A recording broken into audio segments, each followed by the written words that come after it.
The intent when we make a lesson plan as SLPs is really to map out the activity, what each student will need to work on within that activity to address their goals, and then also the data you need to collect to determine how they're doing.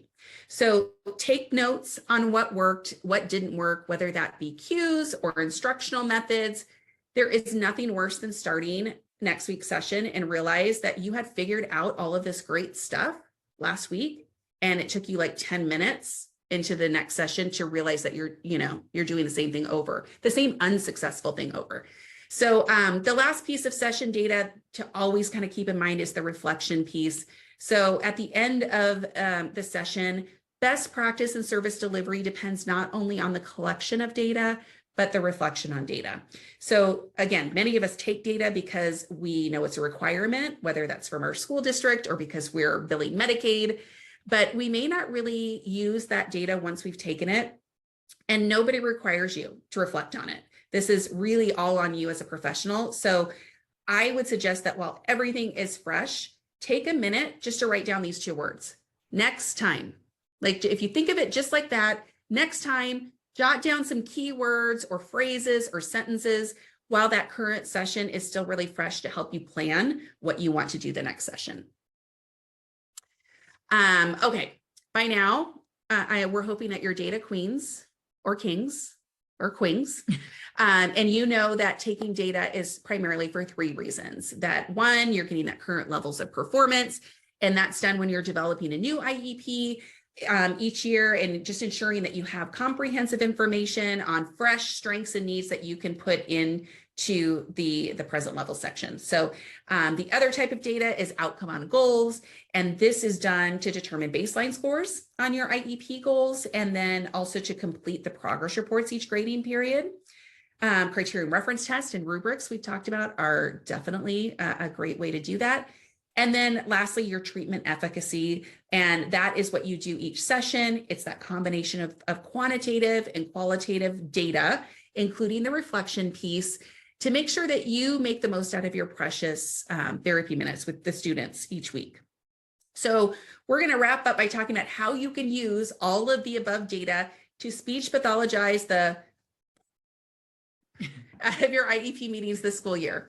Because really what it all boils down to is feeling confident, and you're confident from having the data that you need when you need it. You want to be able to defend that data. It has to be shareable, and it needs to make sense to everyone on the IEP team, and that includes yourself. Yeah, true. Okay, so this is all about having the information we need to confidently walk into the meeting. If we do those 3 things, I can promise you, you're going to know that student, not only going to know that student so well, but you're also going to be able to have evidence that supports that, because I think a lot of the time we have great instinct. And so we know where even without all of my pluses and minuses, I kind of know where that student is at. And I'm able to kind of problem solve and work through things. But without evidence, it's really hard to walk into that meeting and show that you really have done, I don't want to say a thorough job, because it's not like he hasn't been making progress at all, but that it shows the thought and time that you put into it. And again, I said this earlier, it makes you look insanely smart. We've had a lot of our SLPs tell us that they look really smart, and then they don't want to tell anybody they're using toolkit because they just want everyone to think they're smart. Which they are. Right. So we've got all the data we need to walk into this meeting with our head held high. But I know it's still a little bit anxiety inducing to have to share all of this information in front of that entire team of professionals and family members looking at you. But you've got the information you need to do it.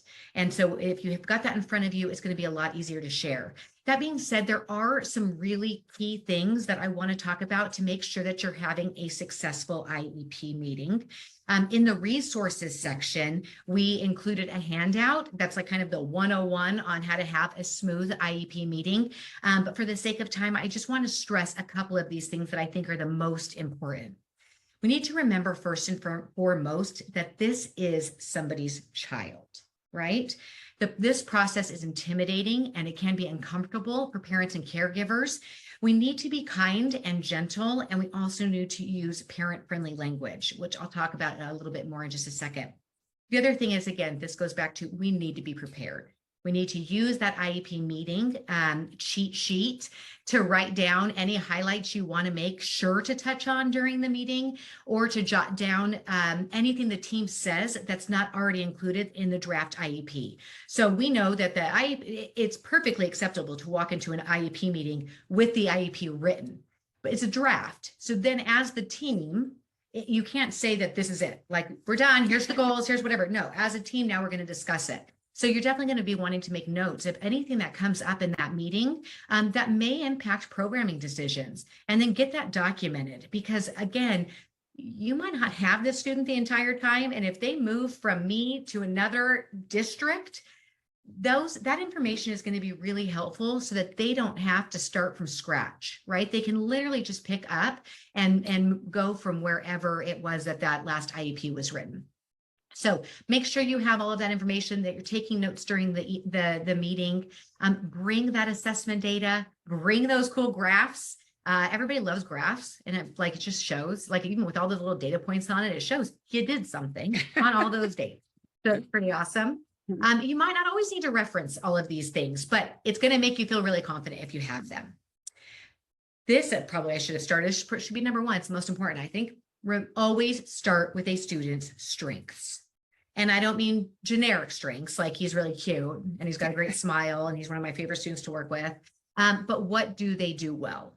Show that you really know their child. And so that's the beautiful thing too about having something like the present level assessment, is you're going to find strengths. Because I know that can be really challenging, even with, or maybe I should say especially, but our students with more complex needs. The parents already know all the things that they are struggling with. So to be able to identify things that student is doing and to be able to start with that is just really powerful and important to lay the groundwork.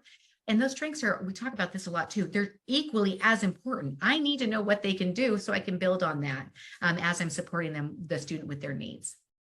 This is also a thing that you need to be paying attention to, is check for understanding throughout the meeting. I know you can't control your other team members. And so some people are better at this than others. But even if it's the teacher or another team member, service provider talking, if you're constantly looking around and seeing confusion, make sure you take some time to pause and ask questions to see if the parents or caregivers are having difficulty with any of the information that's being presented. And then end by asking, are you happy with the way this meeting went today? That's huge, right? We want to make sure that they walk out, again, with that clear understanding that shows that as a team, we care about their child's well-being, that we have made the programming decisions we have made for the upcoming IEP are going to help their child to be successful. It's all really important, but we need to make sure that they're happy with that. And so that if maybe not, then you can spend some time clarifying any additional questions that they may have. The worst thing you can do is think the meeting's great, everybody leaves, and then you get a call from, the district lawyer, that the parents aren't happy. And so, make sure they have your contact information and that they are able to reach out to you at any time with questions, because I will tell you, it is very overwhelming a lot of times for these parents, especially if we don't get to this last point I want to make, which is about using parent or caregiver friendly language in these meetings. On our blog, the brilliant Dr. Amanda Blackwell talked a lot about the importance of this. She explains that one of the ways that we can make sure that families really feel like part of the team is by starting to use language that is inviting and easy to understand. It is really easy for us as professionals to throw out really cool terms like auditory processing and executive functioning as we describe our assessment data that we've collected during therapy sessions. But it's likely that we will also be met with blank stares from family members or nods, right? Because that's what I do when I don't know something. I just smile and nod. And so this indicates perhaps they wish they knew what we were talking about, but in reality is they might not have a clue. And so if we go in with the assumption that the family members are not going to be familiar with the academic and technical terms, we can then use plain language that makes these concepts behind the words make much more sense. The words will be easier to understand after the first mention of them. And then with examples, family members will be easily able to capture the meaning of specific skills that we are trying to target. So not only is that blog post awesome, but Dr. Blackwell also took time to literally go through and define all of those technical terms that we use frequently and provided a very friendly, simple definition. Because I know, like, I think that's just part of it too, is we know these things as technical terms, but if you ask me to explain it on the spot, I'm going to freeze. It's like explaining math. Yeah, right.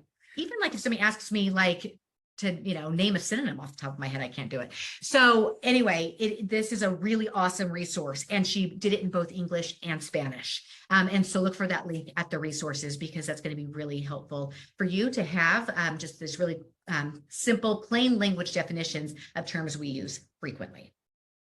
So that's it. Just that, it's that easy. No. But we do hope that we have shared some tips and tricks with you so that you can walk into that meeting and know that you're just going to speech pathologize the bleep out of it. And as you're digging into this, because I feel like this is one of those things that you are going to look in the resources, you're going to dig in and have some other questions.